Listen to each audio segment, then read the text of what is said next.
My name is Louise.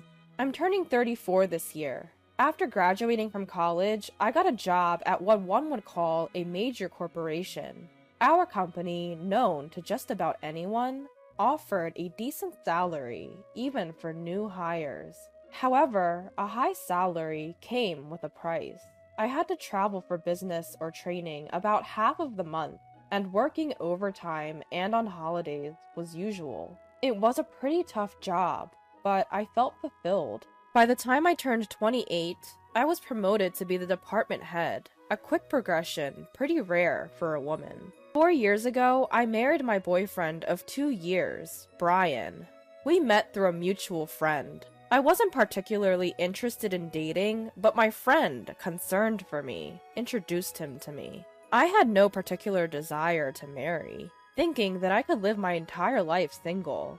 Brian, however, said from the start, I want to get married soon. I want kids too. Raising them when we're older is going to be harder, right? I didn't want children, and I found the thought of getting married to be absurd when we hardly knew each other. Plus, I had just been promoted and couldn't think about getting married and pregnant. Even when Brian brought up the topic of marriage, I would gently reject it, saying, "You're rushing. We need to get to know each other better. Besides, with marriage, it's not gonna be just about us." To this, Brian suggested, Okay. Then let's get married after dating for 2 years? By then, we'd know each other well, right?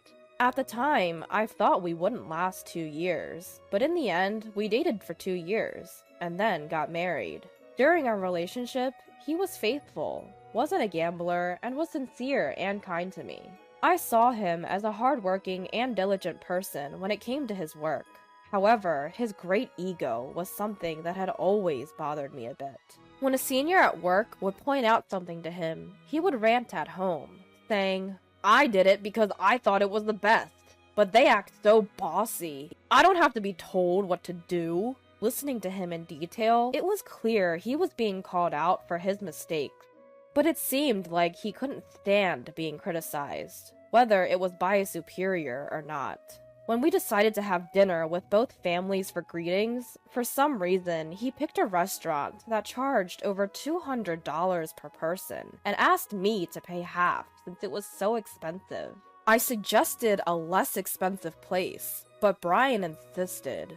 "This is important. If I choose a cheap restaurant, they'll think I'm stingy," and wouldn't listen. If that's the case, he should handle it all himself. But he said, "I can't cover 8 people with my salary. At most, maybe 3. So please cover the remaining 5, and ended up asking me to pay more than half. We had 4 people from each family, making a total of 8. So Brian was saying we should meet at an over $200 per person restaurant, even though he couldn't even cover his family's share.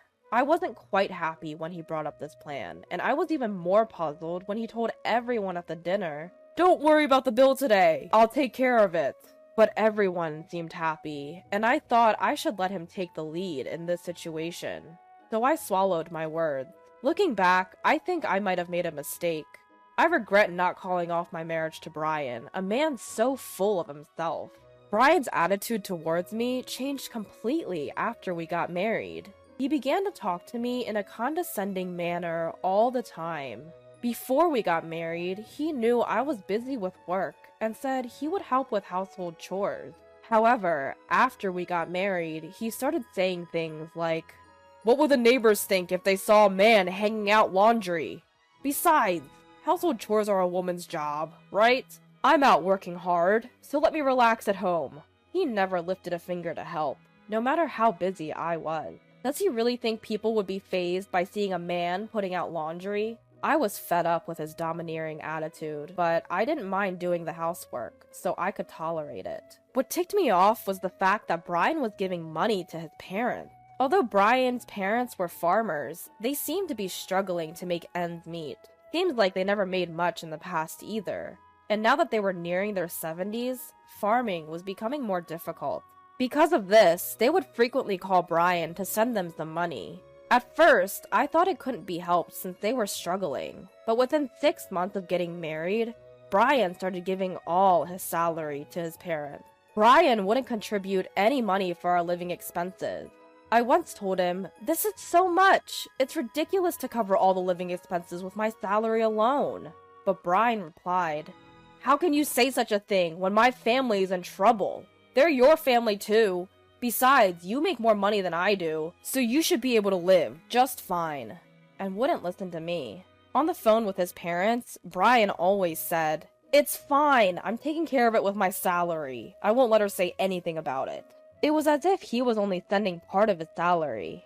But in fact, he was giving all of his salary to his parents. He had no money left for himself and started asking me for pocket money, saying, "Can you give me about $200? I won't even be able to afford lunch at this rate." I finally decided I couldn't continue living this way and suggested, "Let's decide on a monthly limit for the amount we send to your parents. Please find a way to cover your lunch expenses on your own." But Brian would always say, "Got it, we'll do that." But he kept sending all his monthly salary to his parents. That was the one thing I couldn't stand, no matter what. One day, I had to be away from home for about 2 weeks for a business trip. From Brian, I got a, "What? 2 weeks? What am I gonna eat then? And what about my laundry?" Even though he knew I had a job that required frequent travel. When I, annoyed at his childishness, said, "Figure it out yourself, you're a grown man. If you can't, why don't you go home while I'm away? You'll eat good there, right?" Brian reluctantly agreed.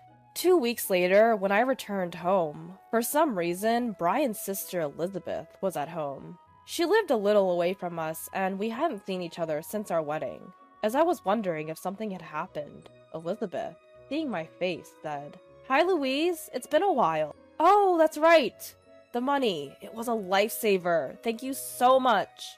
With a beaming smile, saying things that made no sense to me. Without even having the time to put away my luggage, I asked Elizabeth, "Money?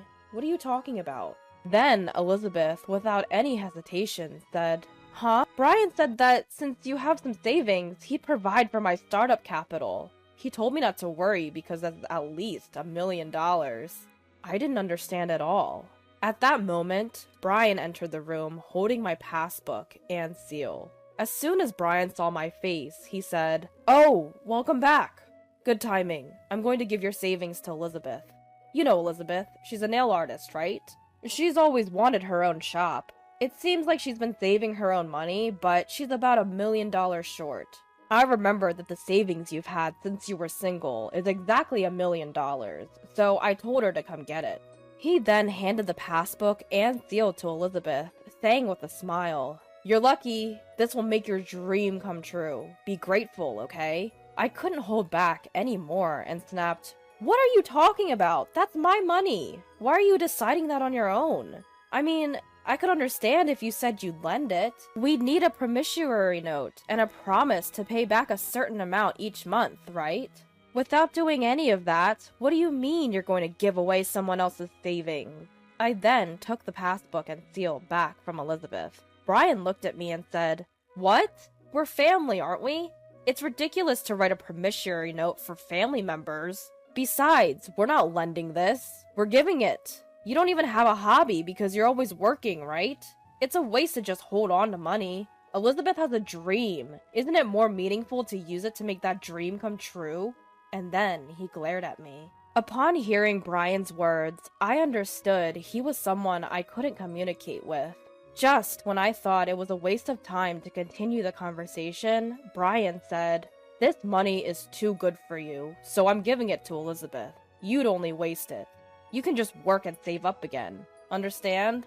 If you still want to argue, we'll get divorced." Seeing this as an opportunity, an idea sparked my mind. I quickly responded, "All right, let's get a divorce. I'll write up the divorce papers and send them to you. I'll come pick up my things soon. Until the divorce is finalized, I'll stay at a hotel. Bye for now." And with that, I grabbed my luggage from a business trip and left the house swiftly. Brian was stunned by my sudden decision, but after a while, he sent multiple texts, saying things like, "You can still come back if you apologize now," and "Elizabeth says she'll forgive you for what happened today, as long as you give her the money. So stop being stubborn and come back." I ignored all his texts. Who does he think he is? The next day, I went to the city hall and mailed the signed divorce papers back home. Even then, he kept texting me, saying things like, "Are you really sure about this? I'm going to submit the divorce papers, okay?" I only responded with, "Please submit them as soon as possible," and ignored all the other texts. The divorce with Brian was finalized sooner than I thought.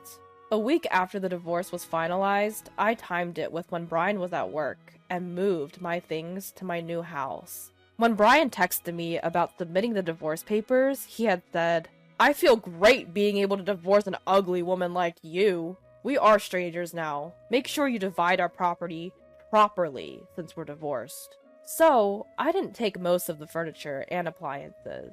At the same time, I deposited half of the small savings I had accumulated during our marriage into his bank account and left it there. That night, I got multiple calls from Brian. At first, I ignored them, thinking, "Here we go."